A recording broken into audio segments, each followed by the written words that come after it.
Hello everyone, and welcome to another episode of My Imagine Comics Studios.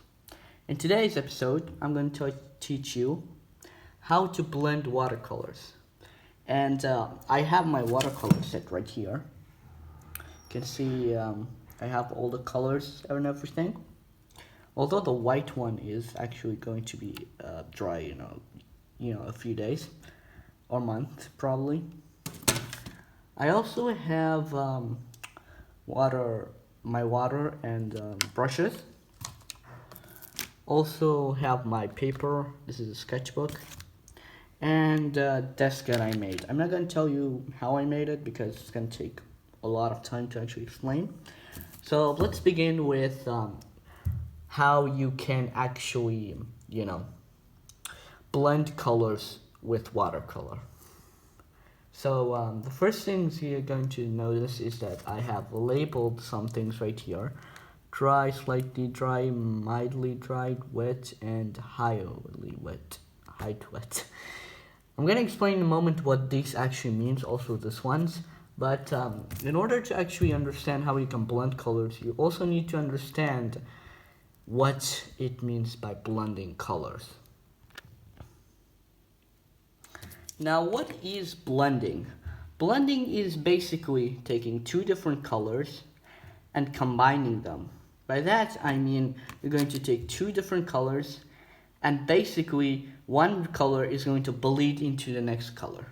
As an example, I'm going to take green right here. Green, all right? I'm going to put it right here for you guys to see. And what I'm basically going to do is dilute this color just to give you an idea what I mean by this. And then I'm going to take another color, just say, I don't know, blue for example. We have blue here. And I'm going to start right here. We might need more blue. And I'm going to go up. And what you'll notice is that I'm actually blending green and blue together. And you can see right here, this blue is actually bleeding into the green, and the green is bleeding into the blue. So that's what it means by blending, to be exact. Alright, so now that we have known blending, what it actually means, you need to understand that there are some factors that actually affect the blending, to be exact. You can see, as I said in the beginning of the video, there are some texts right here. One is dry, slightly dried, mildly dried, wet, and highly wet. So what this means is that your canvas, when your canvas is dry or wet, what can it actually do to your blending? So I'm going to quickly, basically, show you what I mean by this. Just give me a second to basically dry and wet this paper, if that makes any sense. Alright, so as you guys can see, this is dry and I've slightly wet this one, moistly wet, and basically I've put water on this. This one is dry and this one is the highest wet of them all. Now I have taken out my stand because then it will just spill everywhere. And we're going to see how, dryness and wetness basically affects the blending of such things. I'm going to use a different color this time. I'm going to use red and yellow for this. We're just going to put some red down. You can see it's red. Wait. I'm going to try to make the brush slightly wet to actually give it some texture. And you can actually see this is our red. And we're going to go with yellow. So yellow and red. And on the dry paper, you can actually see that it's barely blending into the red. If you try this with the slightly wet, paper, you can actually see that it's basically slightly going to mix the colors. Let me just pick some yellow up and you can actually see that it's a little bit blending with the, the colors are blending a little bit more. Now we're going to do the exact same thing on the mildly wet one. And you can actually see, I don't know if you guys can see this, that it's actually spilling the actual, how do I say, the colors everywhere. And yeah, let me try this with yellow, actually pick orange. And yeah, look at this, it's actually blending the colors and basically splattering it around, if that makes any sense to anyone. Anyways, let's do this exact thing with the last two. We're gonna do it on the wet, and you can actually see it's doing a lot more than intended. So yeah, I accidentally pick orange again. So let's just pick a little bit of yellow. And look at that, it's actually moving more frequently than this one. And we're going to go with the highly wet now. And do the exact same thing on this as I did on this. And we're going to see how it reacts. We have yellow. It's slightly red, because I actually mixed red with it. But yeah, look, it's actually going outside the border.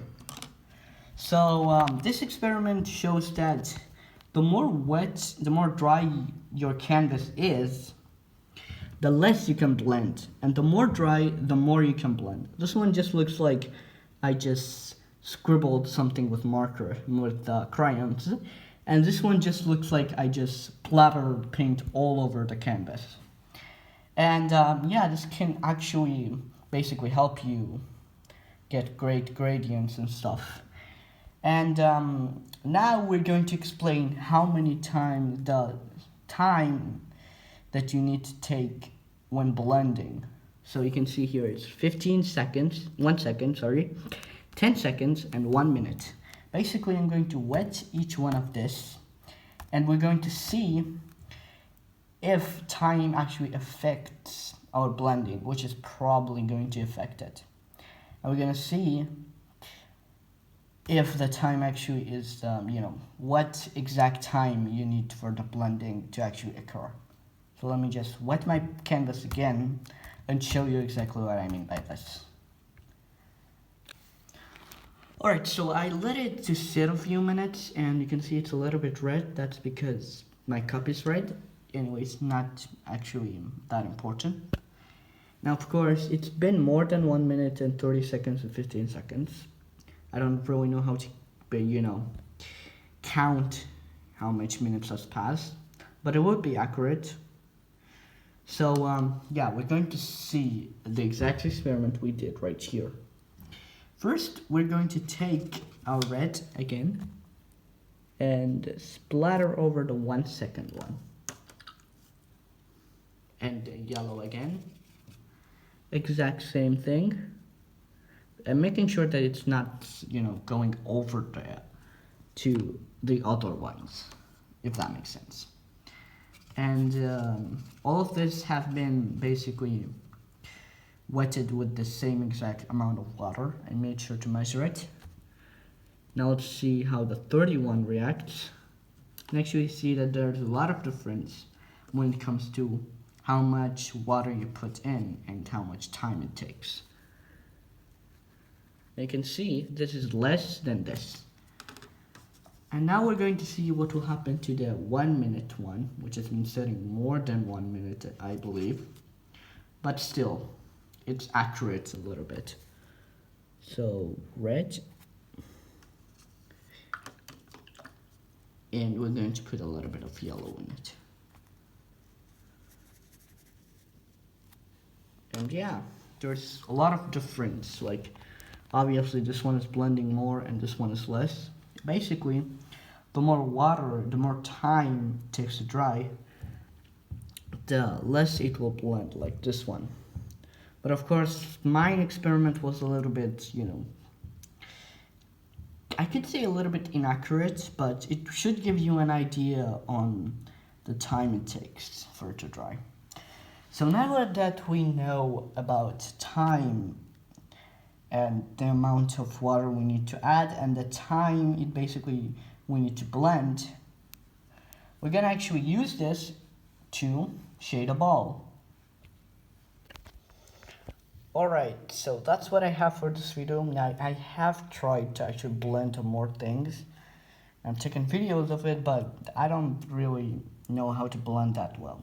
So you can see both of these are favoritism. This one is better than this.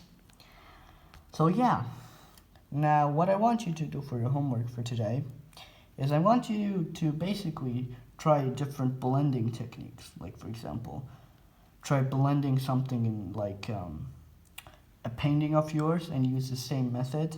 Basically dry, sometimes make the blending dry or wet, a lot of wet, and basically have fun with your, blending, I guess. And thank you guys for watching my Imagine Comics videos. Until next time, I'm out. Editor Abdullah here. Just wanted to say that there's been a lot of time since I haven't posted a lot of things, and sorry about that because I'm busy doing other things. Also, I've been depressed because, I think no one will like my comics. So yeah, if you like this video, please let me know. And yes, I will be, posting more often during these few days, so stick around, folks. And yeah, thank you guys for watching my Magic Comics videos. Next time, I'm out.